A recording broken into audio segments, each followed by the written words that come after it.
샬롬. 2024년 11월의 시간 속에서 오늘이 벌써 28일이 되었습니다. 나에게 허락되어진 시간의 선물을 잘 활용하고 계시는지요? 2024년 11월의 시간 속에서 어떤 발걸음을 걸어오셨습니까? 오늘 하루의 시간 속에서 24년이 남아있는 시간 속에서 청지기의 마음으로 감사함으로 보내시는 여러분 되시기를 진심으로 소망합니다. 오늘 주시는 하나님의 말씀 같이 나누도록 하겠습니다. 우리는 자기를 칭찬하는 어떤 자와 더불어 감히 짝하며 비교할 수 없노라. 그러나 그들이 자기로서 자기를 헤아리고 자기로서 자기를 비교하니 지혜가 없도다. 그러나 우리는 분수 이상의 자랑을 하지 않고 오직 하나님이 우리에게 나누어 주신 그 범위의 한계를 따라 하노니 곧 너희에게까지 이른 것이라. 우리가 너희에게 미치지 못할 자로서 스스로 지나쳐 나아간 것이 아니요 그리스도의 복음으로 너희에게까지 이른 것이라.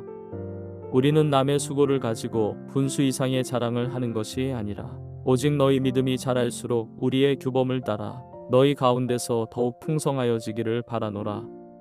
이는 남의 규범으로 이루어 놓은 것으로 자랑하지 아니하고 너희 지역을 넘어 복음을 전하려 함이라. 자랑하는 자는 주 안에서 자랑할지니라. 옳다. 인정함을 받는 자는 자기를 칭찬하는 자가 아니요 오직 주께서 칭찬하시는 자니라. 오늘 본문을 보시면 사도 바울이 경계하고 있는 자들은 자기를 내세우는 사람들, 개역개정 성경에서는 자기를 칭찬하는 자들이라고 번역을 하였습니다. 그들은 거짓 교사들을 말합니다. 그들은 자기를 기준으로 자기를 헤아리고 자기를 비교하니 어리석은 자들입니다. 12절을 보시면 이 구절에서 자기라는 말이 5번이나 나옵니다. 얼마나 자기 중심적인지를 잘 보여주는 것입니다. 그들의 삶의 표준이 자기 자신이기 때문에 오늘 성경은 어리석다고 말합니다. 그런데 바울은 그들과 다르다는 것입니다. 그들은 오직 자기만이 있을 뿐입니다.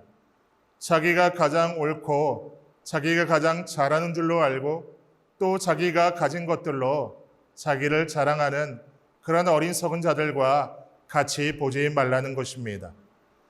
그들이 사도 바울을 비난하는 것 중에서 고린도에 가지 못할 사람이 가서 다른 사람의 수고 위에 교회를 세우고 자랑한다는 것입니다. 바울은 이 일에 대해서 설명을 합니다. 한계를 벗어나서 행동한 것이 오직 하나님께서 나누어 주신 그 범위의 한계에 따라 넓게 확장된 것이고 그리스도의 복음으로 나간 것이라고 말합니다. 바울이 고린도에 간 것은 하나님께서 정하여 주신 범위 안에서 간 것이라고 합니다.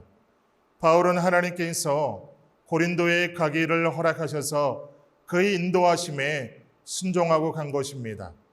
그래서 어떤 인간적인 자랑도 할 수가 없습니다.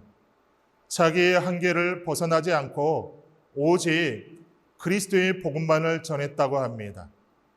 남의 수고를 가지고 자랑을 하지 않고 오직 고린도 교회의 성도들이 믿음이 자라기를 바라고 하나님께서 정해주신 경계 안에서 주신 사명을 완수했다는 것입니다.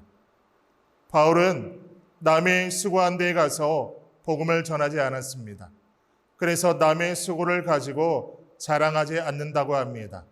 오직 자기가 복음을 전한 교회가 더욱 믿음으로 풍성해져서 하나님의 나라를 확장시키기를 원하였던 것입니다.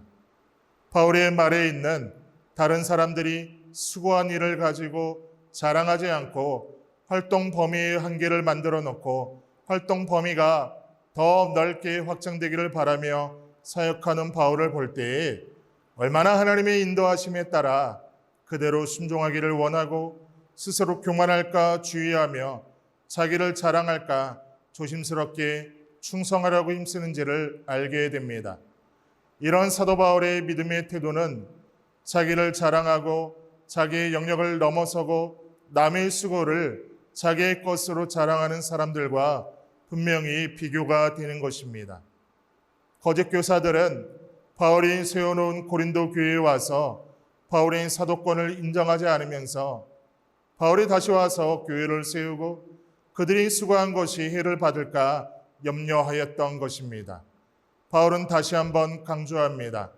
바울은 고린도 교회가 믿음 위에 굳게 서기를 원하고 고린도가 아닌 다른 지역에 가서 복음을 전하기를 원하고 있고 남들의 수고를 자기의 것으로 자랑하려는 것이 아니라고 합니다. 그런 자랑을 하고 있는 거짓 교사들을 고발하는 것입니다. 그리고 자랑하는 자들은 주님 안에서 자랑하라고 하십니다. 이 말이 무슨 말이겠습니까? 주님 안에서 자랑해야 한다는 말은 내가 한 일을 자랑하는 것이 아니라 주님께서 하신 일을 자랑하라는 말입니다. 우리는 흔히 내가 이 일도 했습니다. 내가 저 일도 했습니다. 내가 이것도 가졌습니다. 저것도 가졌습니다. 내가 이만큼 공부해서 이런 결과를 내가 획득했습니다. 내가 승진시험에서 우수한 성적으로 내가 합격했습니다라고 내가 한 일을 자랑스럽게 생각하고 자랑 삼아 말합니다. 그러나 그 중심의 방향이 잘못된 것입니다. 우리는 누구입니까? 나의 모든 것은 누구의 것입니까? 우리는 청지기입니다. 나의 모든 것은 하나님께서 주신 것입니다. 그러므로 우리의 자랑은, 나의 자랑은 내가 이런 결과를 얻었다고 하는 것이 아니라 하나님께서 나에게 이러한 은혜를 허락하여 주신 것, 하나님께서 우리 가정에게 이러한 은혜를 허락하여 주신 것이 자랑이 되어야 하는 것입니다.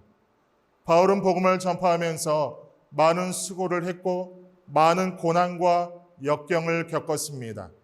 그러나 바울 자신이 수고하고 또 애쓰고 그가 만들어 놓은 고린도 성도들의 숫자를 가지고 자랑 삼지 않았습니다. 바울은 그저 그리스도가 나에게 이렇게 해주셨다. 주님이 이런 일을 감당하게 하셨다. 주님이 행하신 일을 가지고 하나님 앞에 고백하고 사람들에게 그것을 자랑으로 하고 또 자랑으로 말하고 있는 것입니다. 2024년 11월 28일을 선물로 받고 이 하루를 살아가시는 여러분의 삶은 어떻습니까? 성도로서 여러분의 자랑은 무엇이 있으십니까? 기도하며 곰곰이 묵상해 볼 때 올 한 해 내가 지금까지 이루어 놓은 모든 성과가 자랑인 것이 아니라 주님이 나를 돌보신 그 흔적, 주님이 우리 가정을 돌보신 그 흔적이 자랑이 되시기를 진심으로 소망합니다. 내가 누려왔던 모든 것들이, 내가 지나왔던 그 모든 시간이, 내가 걸어왔던 모든 순간이 자랑하는 것이 당연한 것이 아니라 은혜의 온노라고 고백할 수 있는 여러분 되시기를 진심으로 소망합니다. 사랑하는 성도 여러분, 나를 돌보시고 나를 이끌어 오셨고 이끌어 가시는 하나님의 손길이야말로 성도인 우리에게 있어서 가장 큰 자랑거리가 되어야 하지 않을까요? 그래서 우리의 참다운 자랑은 우리의 구원자이신 예수님, 우리의 창조자이신 하나님, 우리 안에 내주하신 성령님께서 돌봐주심의 은혜, 이것이 자랑스러워 상황에 상관없이 마음의 감격과 기쁨이 넘쳐나고 그것이 다른 사람들을 바라볼 때 우리 안에 보물이 들어있는 것처럼 보물을 간직한 사람의 감격을 가지고 그렇게 사는 사람처럼 그렇게 귀한 발걸음을 걸어가시는 복된 여러분 되시기를 진심으로 소망합니다. 다 같이 기도하겠습니다. 하나님, 성도로 우리가 이 땅 가운데서 살아가는 것이 하나님의 은혜임을 고백합니다. 아침에 눈을 뜨고 하루를 시작할 수 있는 것, 하루의 일과를 보내고 하루를 마무리하며 잠자리에 들 수 있는 것, 모든 것이 하나님의 은혜임을 고백합니다. 매일매일의 삶 가운데서 이 은혜를 고백하며 이 은혜를 허락해 주신 하나님만을 자랑하는 우리의 고백이 되게 하여 주옵소서. 그렇게 행하시 하나님 믿고 의지하며 예수님의 이름으로 기도드리옵나이다. 아멘.